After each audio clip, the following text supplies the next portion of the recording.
Analyst MG రావు గారు మనతో ఉన్నారు. నమస్తే ఎంజీ రావు గారు.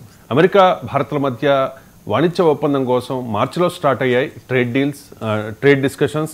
కానీ ఇప్పటికీ 6 నెలలు అయింది, అయినా కూడా ట్రేడ్ డీల్ మీద ఎటువంటి క్లారిటీ లేదు. దీంతో ఎంజీ రావు గారు, 2 దేశాల మధ్య సంబంధాలు దెబ్బతినే పరిస్థితులు ఎక్కువగా కనిపిస్తూ ఉన్నాయి. ఈసారి కూడా ట్రేడ్ డీల్ కుదరకపోతే, ఇప్పటివరకు మనం చూసాం ట్రంప్ ఎన్నోసార్లు ఎన్నో మాటలు అన్నారు, ఎంతో రెచ్చగొట్టారు, అయినా కూడా మోదీ సర్కార్ చాలా ఓపిక్గా ఉంది. సో మోదీ సర్కార్ ఇక మీదట ట్రేడ్ డీల్ కుదరకపోతే, ఇప్పటికైనా కుదరకపోతే తీవ్ర చర్యలకు దిగే అవకాశం ఉందా? అంటే ఇదే ఫైనల్ ఛాన్సా? ఏమంటారు? ఎస్ అండి, ఇప్పుడు 6వ దఫా ఇండియో యుఎస్ ట్రేడ్ డీల్ డిస్కషన్స్ ఇప్పుడు వాషింగ్టన్లో జరుగుతున్నాయి. సెప్టెంబరు 15వ తారీఖున United states of America trade representative ఇండియాకు వచ్చి ఇండియాలో ఒక ట్రేడ్ డిస్కషన్స్ మీద చర్చలు జరుగుతున్నాయి. ఈ చర్చలు జరిగిన తర్వాత ఇప్పుడు వాషింగ్టన్కి మన వాణిజ్య శాఖ మంత్రి పీయూష్ గోయల్ అక్కడికి వెళ్ళడం జరిగింది. ఇప్పుడు యునైటెడ్ స్టేట్స్ ఆఫ్ అమెరికాలో ట్రేడ్ డిస్కషన్స్ 6th రౌండ్ జరుగుతున్నాయి. ఈ సందర్భంలో ఇదే ఫైనల్ రౌండా అన్నట్టు కొన్ని పరిణామాలు జరుగుతున్నాయి. ఎందుకంటే మనకి అంతగా న్యూస్ జరగదు, కానీ ప్రస్తుత పరిణామాలు ఇండో యుఎస్ అమెరికా ఇండియాల మధ్య జరుగుతున్న ఒక రకమైన వారు చూడండి ఎలా ఉంటుందంటే, ఇది యుద్ధ విమానాల మధ్య జరిగే యుద్ధం కాదండి, ఇది భయంకరమైన యుద్ధం జరుగుతుంది. ఈ యుద్ధం ప్రపంచవ్యాప్తంగా ఆసక్తి రేకిస్తుంది. ఎందుకంటే ఇప్పుడు సెప్టెంబర్ 15 నుంచి ఇప్పుడు సెప్టెంబర్ 22, 23లో ఈ ట్రేడ్ డిస్కషన్ జరుగుతూ ఉంటే ఆ పక్కన ట్రంప్ ఏం చేస్తున్నాడో మనం చూడండి. ట్రంప్ ఏం చేస్తున్నాడు, మోడీ ఏం చేస్తున్నారు అని చూస్తే ట్రంప్ చాలా డెలిబరేట్గా, అంటే ప్రత్యక్షంగా పైనే చేసేస్తున్నాడు ఆయన. ఒక పక్కన ట్రేడ్ డిస్కషన్స్ కొనసాగుతూ ఉంటే ఆయన ఇండియా మీద ఒత్తిడి తీసుకొస్తున్నాడు. నేను చెప్పింది మీరు ఎందుకు ఒప్పుకోరు అన్నట్టు అక్కడ ఒత్తిడి తీసుకొస్తున్నారు. ఏం ఒత్తిడి? H1B వీసాస్, ఇండియన్సే మొత్తం H1B వీసాలు ఈ గ్రీన్ కార్డులో 71% ఇండియన్స్ ఉంటారండి. అంటే ఇండియానే టార్గెట్ చేస్తూ H1B వీసా ఫీజు పెంచేశాడు. సుమారు $1000 నుంచి $1,00,000 అంటే 88 లక్షల రూపాయలకి పెంచడం జరిగింది. ఈరోజు H1B వీసా కొత్తగా అప్లై చేసుకున్న వాళ్ళు ఇన్ని డబ్బులు కట్టాలంటే ఇండియన్స్కి ఇంకా అమెరికా ద్వారం, డాలర్ ద్వారం అనేది క్లోజ్ చేశారు. తర్వాత అమెరికాలో ఈరోజు లక్షలాది మంది అక్కడ స్టడీ చేస్తున్నారు. వాళ్ళ తర్వాత వాళ్ళు H1B వీసా అప్లై చేయడానికి దిక్కులేదు, వాళ్ళు బయటకు వచ్చేయాలి. ఎంతో డబ్బులతో విద్యా రుణాలతో అక్కడికి వెళ్ళారు. సో ఇది తీవ్రమైన ఒత్తిడి మోడీ మీద. ఎందుకంటే ఇది ఒత్తిడి అంటే H1B వీసాల ద్వారా అమెరికా వెళ్ళే భారతీయులు లక్షల్లో ఉంటారు. వాళ్ళందరి ద్వారా ఇండియా ప్రభుత్వం మీద ఒత్తిడి తీసుకురావడం జరిగింది. అపోజిషన్ పార్టీస్ కూడా క్రిటిసైజ్ చేస్తున్నాయి. నువ్వు వీకెస్ట్ ప్రైమ్ మినిస్టర్, నువ్వు స్ట్రాంగ్ అని ఎలా చెప్తావని అపోజిషన్ పార్టీలు, ప్రజల్లో కూడా అసంతృప్తి.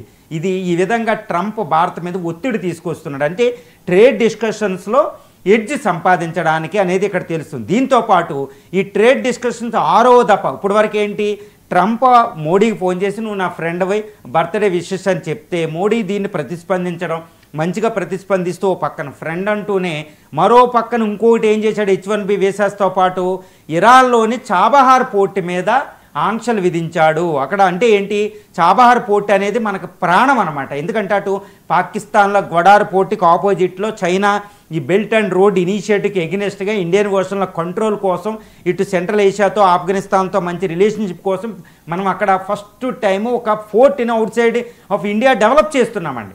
ఈరోజు అక్కడ ఇరాన్ మీద ఈ ఆంక్షలతో దాన్ని ఇండియాలో కలిపేసి చాబహార్ మీద పోర్టు మీద ఆంక్షలు విధించాడు ట్రంప్.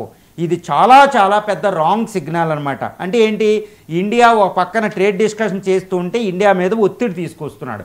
ఇది మనకు బయటికి ఎందుకు ఒత్తిడి తీసుకొస్తున్నాడు అంటే, ఇండియా అగ్రికల్చర్ మార్కెట్ని అమెరికా ఉత్పత్తులు, వ్యవసాయ ఉత్పత్తులకు ఓపెన్ చేయాలి. ముఖ్యంగా సోయాబీను, అదేవిధంగా GM అంటే జెనెటికల్లీ మోడిఫైడ్ ఫుడ్స్ అంటారు.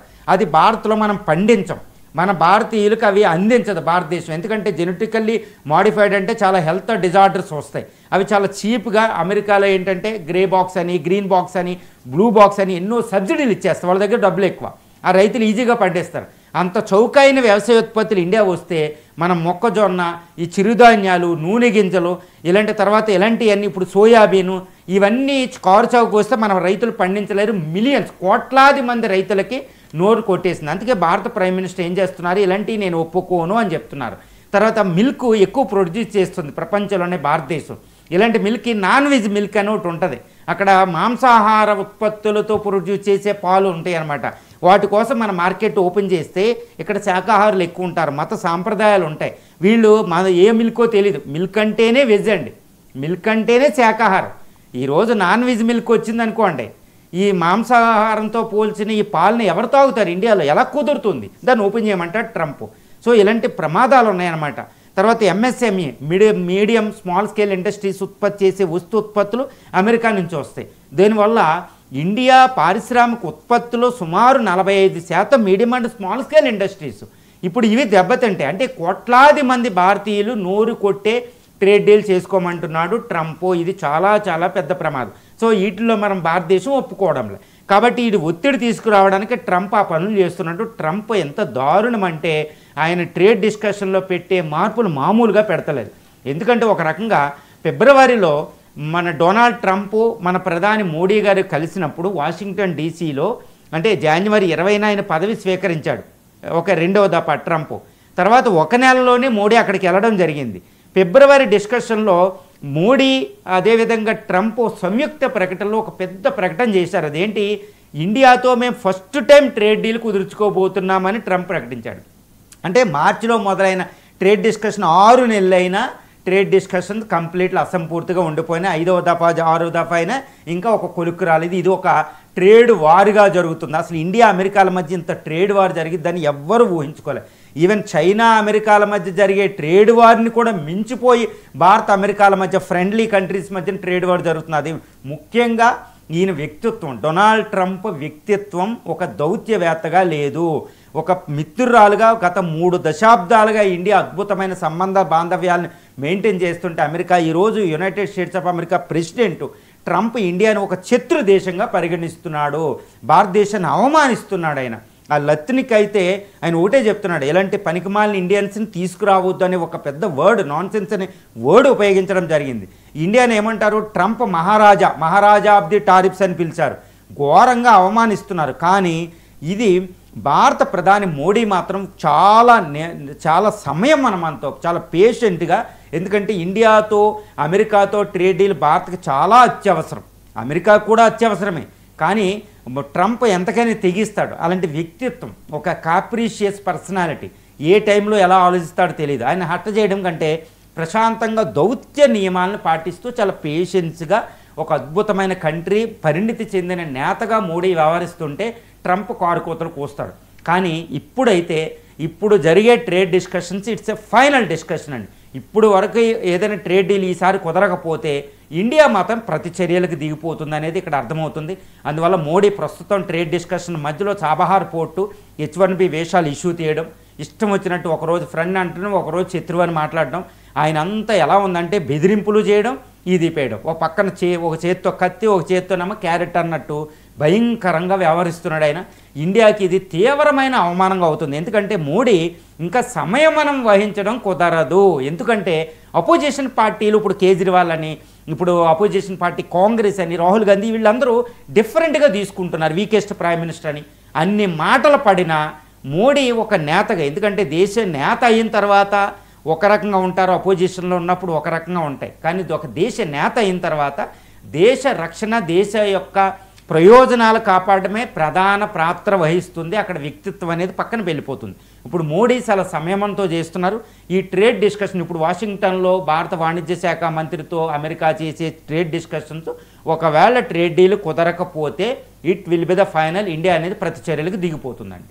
రైట్, మీరు చెప్తున్నట్టుగా ప్రతిపక్షాలు చాలా ఆరోపణలు చేస్తూ ఉన్నాయి మోదీ మీద. రాహుల్ గాంధీ అయితే మోడీజీ సరెండర్, నరేందర్ సరెండర్ అంటూ కూడా ఆరోపణలు చేస్తూ ఉన్న పరిస్థితి. ఎంజీ రావు గారు, ఒకవేళ ఈసారి కూడా అమెరికా భారత్తో ట్రేడ్ డీల్ కుదుర్చుకోకపోతే భారత్ అమెరికా మీద ఎటువంటి చర్యలకు దిగొచ్చు, ఎటువంటి చర్యలకు దిగితే ట్రంప్ దారికి వస్తాడు అంటే ఏం చెప్తారు? ఎస్ అంటే ఇప్పుడు జూలైలో అమెరికా మన మీద ట్రేడ్ టారిఫ్స్ విధించడం అనేది చాలా షాకింగ్ ఇండియాకి. ఎందుకంటే 25% ఏమో రష్యా నుంచి ఆయిల్ తెచ్చుకున్నందుకు, 25% ఏమో ట్రేడ్ పరంగా వాళ్ళు ఆంక్షలు విధిస్తే 50% చాలా షాక్ ట్రీట్మెంట్ అంట. ఇండియా ఊహించలేదండి ఇంత దారుణంగా ట్రంప్ ఒక మిత్రదేశం భారతదేశం మీద పైకి వచ్చేస్తాడు ట్రేడ్ డీల్తో అనేది, ఈ ట్రేడ్ టారిఫ్స్ ద్వారా ఊహించలేదు. కానీ గత 2 నెలల నుంచి, నెలన్నర నుంచి భారతదేశం అమెరికా ఒకవేళ ట్రేడ్ డిస్కషన్ ఇంకా ట్రేడ్ డీల్ అసలు కుదరకపోతే తెగేదాకా లాగేస్తే భారత్ కూడా తన వెపన్స్ రెడీ చేసుకుందండి. ఇప్పుడు ఒకవేళ ఈ 6వ దఫా ట్రేడ్ డిస్కషన్స్ ఫెయిల్ అయ్యి ఇంకా ట్రేడ్ డీల్ కుదరకపోతే అమెరికాతో భారత ప్రతిచర్యలకు దిగిపోతుంది అనడానికి ఇప్పుడు పూర్తిగా మన దగ్గర ఆధారాలు ఉన్నాయి. చూడండి, మోడీ అక్కడ ట్రంప్ నోరు పరేసుకున్నా తెగేదాకా లాక్కూడదనే ఒక విజ్ఞత ద్వారా, ఒక అద్భుతమైన దౌత్యం ద్వారా భారత ప్రయోజనాలను కాపాడుతూ తన వెపన్స్ ఎక్కిపెట్టాడు. అంటే మేలించి కీడించండి అంటారు. అంటే in the worst case scenario ఒక యునైటెడ్ స్టేట్స్ ఆఫ్ అమెరికాతో ట్రేడ్ డీల్ కుదరకపోతే మరి భారత్ ఎలా రన్ అవ్వాలి, భారత వాణిజ్యం ఎలా ఉండాలి, భారతదేశ వృద్ధి పదాన్ని ఎలా ముందుకు తీసుకెళ్ళాలి, భారతీయుల్ని ఎలా కాపాడుకోవాలి, వీసా రెస్ట్రిక్షన్స్, భారతదేశ ప్రయోజనాలని ఎలా కాపాడుకోవాలనే దాని మీద పూర్తి విధానంతో గత 2 నెలలుగా అద్భుతమైన వ్యూహంతో మోడీ గవర్నమెంట్ సిద్ధమైందండి. ఒకవేళ ట్రేడ్ డిస్కషన్స్ ఫెయిల్ అయిపోతే ఇప్పుడు వాషింగ్టన్లో కొన్ని రోజుల్లో మనకు తెలిసిపోతుంది. అప్పుడు ఇండియా తన వెపన్స్ రెడీ చేసుకుంది. ఇక ట్రంప్ మాటగా మాట ఇండియా సమాధానం చెప్పే అవకాశం ఉంది. 1971లో ఇందిరా అక్కడ నిక్సన్కి అప్పుడు అప్పుడు అమెరికా అధ్యక్షుడికి చెప్పిన విధానం ఈరోజు మన ట్రంప్కి సమాధానంగా మోడీ నోట్లోంచి వచ్చే అవకాశాలు మనం చూడబోతున్నాం. కొన్ని రోజుల్లో ట్రేడ్ డిస్కషన్ ఫెయిల్ అవుతాయి. కానీ ఇండియా ట్రేడ్ వారు అమెరికాతో కొనసాగించాలంటే ఇప్పుడు అద్భుతమైన వెపన్స్ తయారు చేసుకుంది. అంటే ఏంటి, $150 బిలియన్ పోతుంది. కాబట్టి ట్రేడ్ డీల్ అవ్వకపోతే మరి $150 బిలియన్ ట్రేడుని కాపాడుకోవడం ఇండియా ఏం చేస్తుంది, ఐటీ ఉత్పత్తులకి, తన ఫార్మా ఉత్పత్తులకి, టెక్స్టైల్ ఉత్పత్తులకి, తర్వాత మత్స్య ఉత్పత్తులకి ఇటు యూరోపియన్ యూనియన్, జపాను, ఆస్ట్రేలియా లాంటి మార్కెట్లు వెతికేసుకుంది. వాటిలో ట్రేడ్ డీల్ అయిపోయి చాలా వరకు యూకే లాంటి దేశాలతో ఇంకా ట్రేడ్ డీల్ అయిపోతాయి ఈ రన్నింగ్కి. సో అమెరికా వాణిజ్యానికి ప్రతిగా ఆల్టర్నేటివ్ మనం చూసేసుకున్నాం. నెంబర్ 1 అండి. నెంబర్ 2 ఏంటంటే పెద్ద వెపన్ ఎంత డిఫెండ్ చేసుకోవడం. భారత వృద్ధిని పదాన్ని కొనసాగించడానికి ఏం చేస్తున్నాం, మన రిఫార్మ్స్ తీసుకొస్తున్నాం. చాలా జాగ్రత్తగా గమనించాలి. జిఎస్టీ రిఫార్మ్స్ 2.5 లక్షల కోట్ల రూపాయలు సేవ్ అవుతున్నాయి ఇండియన్స్కి. కానీ ఇది అసలైన అంతరార్థం ఇక్కడ కాదండి. ఎందుకంటే భారతీయుల దగ్గర ఈ ఇండియన్ ఉత్పత్తుల రేట్లు తగ్గిపోతే ఎక్కువ స్వదేశీ ఉత్పత్తుల డిమాండ్ పెరిగిపోతుంది. కాబట్టి మన అమెరికా వాణిజ్యం బయట వాణిజ్యం మీద ఆధారపడవలసిన అవసరం ఉండదు. ఇది ఒక పెద్ద స్వదేశీ మంత్రం. ఇది రెండవది. అంటే మోడీ స్వదేశీ అంటూనే చెప్తున్నారు, గుర్తుపెట్టుకోవాలి. స్వదేశీ అంటే మీరు ఉత్పత్తులు కొనండి అని అలా వదిలేయలేదు. ఉత్పత్తుల రేట్లు పన్నులు తగ్గించి, జిఎస్టీ తగ్గించి ఉత్పత్తులను కొనేటట్టు చేస్తున్నాడు. ఈరోజు దసరా ఫెస్టివల్స్, తర్వాత వచ్చే మ్యారేజ్ సీజన్స్, వెడ్డింగ్ సీజన్స్, తర్వాత క్రిస్మస్ సీజన్ చూడండి, తర్వాత సంక్రాంతి, ఈ ఫెస్టివల్ సీజన్ అంటారు, గుర్తుపెట్టుకోండి. ఈ నవరాత్రి టు శివరాత్రి ఇండియాలో, ఈ నవరాత్రి టు అంటే దసరా టు శివరాత్రి మధ్యలోనే ఇండియన్ ఫెస్టివల్స్ ఎక్కువ వస్తాయండి. అవి హిందూస్ ఫెస్టివల్సే కాదు, ఈ ముస్లిమ్స్ ఫెస్టివల్స్ అని, అదేవిధంగా క్రిస్టియన్ ఫెస్టివల్స్ కూడా ఉంటాయి. ఈ టైం పెళ్ళిళ్ళ సీజన్ కూడా ఉంటుంది. ఈ టైంలో భారత ఉత్పత్తులకి ఇండియాలో డిమాండ్ పెరిగితే 100 కోట్ల మంది కన్జ్యూమర్స్ ఉన్నారు ఇక్కడ. సో అసలు మనం భారత వాణిజ్యమే బయట అవసరం లేదు. అమెరికా, యూరోపియన్ మీద కూడా మనం ఆధారపడక్కర్లేదు ఇండియన్స్ కొంటే. ఈరోజు ఇది బ్రాండింగ్ టు ఇండియన్ ప్రొడక్ట్స్ అండి అది. సో ఈ స్వదేశీ అనేది పెద్ద అస్త్రం. ఇది మనం సక్సెస్ అవుతే ఇండియన్స్ అందరూ స్వదేశీ ఉత్పత్తులు కొంటే అమెరికా వాణిజ్యం మనకు అవసరం లేదు. అమితాబ్ కాంత్ చెప్తున్నారు, అమెరికా వాణిజ్యంతో సమానమైన మార్కెట్ని మనం ఆల్రెడీ ఆల్టర్నేటివ్ చూసుకున్నామనేది ఈరోజు ట్రంప్కి భయంకరమైన వార్నింగ్ ఇచ్చినట్టు. ఇది రెండో వేపన. ఇక మూడో వేపన ఏంటంటే, ట్రంప్ ఇంకా చాబహార్ పోర్టు మీద ఆంక్షలు విధించి H1B వీసాలకు వెళ్తే ఇండియా మూడోది ఏంటంటే H1B వీసాలకు ప్రత్యామ్నాయం మన దగ్గర ఉంది. అదేంటంటే గ్లోబల్ క్యాపబుల్ సెంటర్స్ అని GCCని డెవలప్ చేసేస్తాం. అంటే ఇండియన్ హ్యూమన్ రిసోర్సెస్కి ఇన్ఫ్రాస్ట్రక్చర్ అయి డెవలప్ చేసి ఇక్కడ హ్యూమన్ రిసోర్సెస్కి మనమే టాలెంట్ హబ్స్ కింద డెవలప్ చేస్తే హైదరాబాద్, బెంగళూరు, ఇటు నోయిడా, పూణే ఇలాంటి సెంటర్స్లో, చెన్నై ఇలాంటి సెంటర్లో డెవలప్ చేసేస్తే అమెరికన్ కంపెనీసే మన టాలెంట్ దగ్గరికి రావాలి. ఎందుకంటే ఇప్పుడు AI అని, సైబర్ సెక్యూరిటీ అని, డేటా సెంటర్స్ అని, హైలీ ప్రోగ్రామింగ్ అని, ఇలా 5th ఇండస్ట్రియల్ రెవల్యూషన్కి సంబంధించిన హైట్ క్వాంటమ్ అని ఇలాంటివి మనం డెవలప్ చేస్తే వాళ్ళు మన వస్తు సేవలకి ఇక్కడ రావాల్సిందే. ఎందుకంటే కాంపిటేటివ్ ఎడ్జ్ అనమాట. ఇప్పుడు చూడండి, యాపిల్ ఫోన్ ఇండియాలో తయారవుతుంది, 17 ఫోన్. అలాగే ప్రతి వాళ్ళు ఇక్కడికి రావాల్సిందే. కాబట్టి H1B వీసాలకి కొనుక్కుని మనం ఎక్కడికి వెళ్ళవలసిన అవసరం మనకి లేదు. ఈ విధంగా మనం కాంపిటేటివ్ ఎడ్జ్ ఇక్కడ తయారు చేస్తున్నాం. సో అది థర్డ్ అవుతుంది. ఇక నాలుగవది ఏంటంటే బ్రిక్స్ కరెన్సీకి సంబంధించిన డైరెక్ట్ యాక్షన్ మనం తీసేసుకుంటాం. ఈరోజు బ్రెజిల్ ప్రెసిడెంట్ అక్కడ బ్రిక్స్ కరెన్సీ మీద స్పెషల్ డిస్కషన్ పెడితే ఇండియన్ ప్రైమ్ మినిస్టర్ అవాయిడ్ చేశారు. కేవలం జయశంకర్ గారినే పంపారు. ఈసారి ఇండియాయే అమెరికా వ్యతిరేకతని కలెక్ట్ చేసి అమెరికాకి వ్యతిరేకంగా మనం చర్యలు తీసుకుంటాం. ముఖ్యంగా డాలర్ మీద అటాక్ ఉంటుందండి. ఆ డాలర్ మీద అటాక్ అంటే ఇండియా వేరే దేశాలతో జరిపే వాణిజ్యం డాలర్లో చేయకుండా చేసేస్తుంది. ఫస్ట్ స్టెప్ ఏది బ్రిక్స్ కరెన్సీ మీద. దీని మీద ఆంక్షలు విధించడానికి ట్రంప్కి లేదు. అంతే, డాలర్కి అతిపెద్ద ప్రమాదం ఇండియా నుంచి రాబోతుంది. మనం గుర్తుపెట్టుకోవాలి. ఎందుకంటే ప్రపంచ వృద్ధి పదంలో సుమారు 20% వృద్ధి భారత్ కాంట్రిబ్యూట్ చేస్తుందండి. అంటే వృద్ధి 7.5, కానీ ప్రపంచంలో వృద్ధిలో 20% ఇండియా కాంట్రిబ్యూట్ చేస్తుంది, 1/5. అది IBRD IMF రిపోర్టులు బట్టి. అంత అత్యధికంగా అభివృద్ధి చెందుతున్న దేశాన్ని అమెరికా వదిలేసుకున్నట్టే. కాబట్టి ట్రేడ్ డీల్ సంబంధించిన వ్యవసాయ ఉత్పత్తులకి మీడియం స్కేల్ ఇండియన్స్ని ఇంట్రెస్ట్ల ప్రయోజనాలు కాపాడడానికి ఎంతవరకైనా మోడీ వెళ్ళే విధంగానే వెపన్స్ డెవలప్ చేసుకున్నారు. ఇక తర్వాత ఏంటంటే ఈరోజు ఇరాన్తో మనం ఆపేసాం, ఆయిల్ ట్రేడ్ని రష్యాతో తెచ్చుకుంటున్నాం. ఒకప్పుడు ట్రంప్ ఫస్ట్ టర్మ్లోనే మనం ఇరాన్తో ఆయిల్ ట్రేడ్ని ఆపేసాం, ఇంపోర్టు. ఈరోజు చాబహార్ మీద పోటీ విధిస్తే మనం రష్యా నుంచి ఆయిల్ చేసుకున్నట్టు ఇరాన్ నుంచి కూడా ఆయిల్ ఎక్కువ పెంచేస్తాం. చైనా ఎక్కువ చేసుకుంటుంది అక్కడ. సో అది ట్రంప్కి అతిపెద్ద దెబ్బ అవబోతుంది. ఇరాన్ నుంచి కూడా మనం ఇంకొక 20% ఆయిల్ మనం తెచ్చుకుంటే దానికి ఒక $20 బిలియన్ ఇస్తే ఇరాన్ అమెరికాని ఎదిరించగలిగింది. సో అది మనకు ముఖ్యం. సో ఇరాన్తో ఆయిల్ డీల్ కూడా కుదుర్చుకుంటే రష్యా లాగా అది పాకిస్తాన్ అడ్డుకుంటుంది, సౌదీ అరేబియా పాకిస్తాన్ ఇస్లామిక్ నాటోని అడ్డుకుంటుంది. ఇరాన్ మనకు మిత్రదేశం కాబట్టి. సో అద్భుతం అక్కడ జరుగుతుంది. అది కోటింగ్ అనమాట. ఇక రెండో విషయం ఏంటంటే అమెరికన్ కంపెనీలు ఇండియాలో వాణిజ్యం చేయడంలో స్వదేశీ అనే మంత్రాన్ని ప్రబోధించి అమెరికా కంపెనీల మీద ఆంక్షలు విధించవచ్చు. ఇప్పుడు మైక్రోసాఫ్ట్ అని ఇది ఎన్నో కంపెనీలు ఉంటాయండి, IT కంపెనీలు అని, మ్యానుఫ్యాక్చరింగ్ కంపెనీస్ అని. సో వాటి వ్యతిరేకంగా ఇండియా కాస్త స్టెప్స్ తీసుకుంటే బిలియన్స్ ఆఫ్ డాలర్స్ అది కోల్పోబోతుంది. సో అది చాలా పెద్ద ప్రమాదం అయిపోతుంది అమెరికాకి. సో అమెరికా సర్వీసెస్ సెక్టార్ సంబంధించినట్ల మీద మనం ఆంక్షలు విధిస్తాం. సో దానివల్ల అమెరికా కూడా లాస్ అనేది. ఇప్పటివరకే మనం పెయిన్ అనిపిస్తున్నాం, అటువైపు వాడికి పెయిన్ కలిగించడం లేదు, ఎందుకు హర్ట్ చేయకుండా ట్రేడ్ డీల్ మీద ఆశలతో. కానీ ఇప్పుడు నుంచి మనం కూడా ప్రతిచర్యలకు దిగితే అది చాలా పెద్ద ప్రమాదం. తర్వాత అతిపెద్దది ఇంకోటి గుర్తుపెట్టుకోవాలి, ఇది పైకి కనిపించదు. దౌత్యపరంగా ఇండియా అనేది one of the biggest nation in the world అండి. ప్రపంచ యవనికపై ఇండియా అనేది ఒక పెద్ద పరువుకు సంబంధించిన ఎంతో పేరు ప్రఖ్యాతులు ఉంటుంది. ఎందుకంటే ఒకప్పుడు డెవలపింగ్ కంట్రీస్కు ఇది ఒక లీడర్ అన్నమాట, అనఫిషియల్ లీడరు.